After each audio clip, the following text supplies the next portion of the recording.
Hello friends, welcome to Saru's kitchen. ఈ వీడియోలో మీరు చూడబోతున్న రెసిపీ ఆనియన్తో ఎగ్ పులుసు కర్రీ. ఇది చాలా ఈజీ అండ్ క్విక్ రెసిపీ.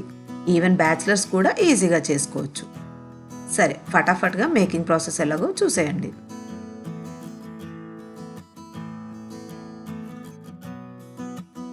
ముందుగా స్టవ్ పైన కడాయి పెట్టుకొని 4 టేబుల్ స్పూన్ ఆయిల్ వేసుకోవాలి. ఆయిల్ హీట్ అవ్వగానే 4 పొడుగ్గా కట్ చేసుకున్న గ్రీన్ చిల్లీస్ వేసుకొని ఫ్రై చేసుకోవాలి. అవి ఫ్రై అయిన తర్వాత కరివేపాకు కూడా వేసుకొని ఫ్రై చేసుకోవాలి.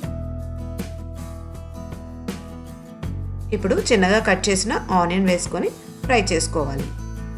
ఈ కర్రీకి మెయిన్ ఇంగ్రీడియంట్ ఆనియన్ కాబట్టి ఆనియన్ కాస్త ఎక్కువగానే పడుతుంది.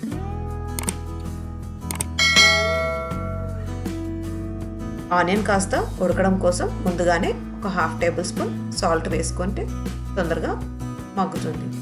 1 టేబుల్ స్పూన్ అల్లం వెల్లుల్లి పేస్ట్ వేసుకొని ఫ్రై చేసుకోవాలి.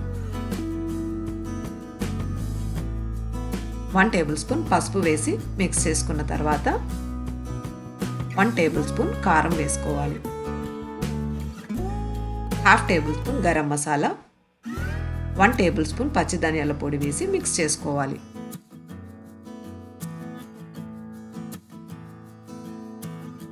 ఇవన్నీ చక్కగా ఫ్రై అయిన తర్వాత ఇప్పుడు కాస్త వాటర్ వేసుకొని ఆనియన్ని వాటర్లో ఉడకనివ్వాలి.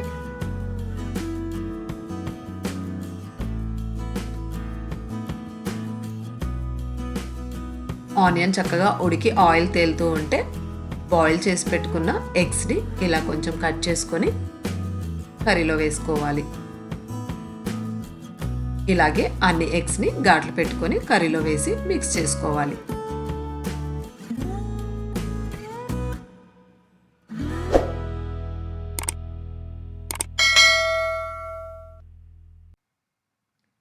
కర్రీ కన్సిస్టెన్సీ దగ్గర పడుతుంది అనగా 1 టేబుల్ స్పూన్ ధనియాల పొడి అండ్ కట్ చేసి పెట్టుకున్న కొత్తిమీర వేసి స్టవ్ ఆఫ్ చేసుకోవాలి. ఎంతో ఈజీ అండ్ క్విక్గా చేసుకునే ఎగ్ పులుసు కర్రీ రెడీ టు సర్వ్. మీరు కూడా ట్రై చేయండి, టేస్ట్ చేయండి. ఈ వీడియో కనుక మీకు నచ్చినట్లయితే లైక్ చేయండి, అలాగే మీ ఫ్రెండ్స్ అండ్ రిలేటివ్స్కి షేర్ చేయండి.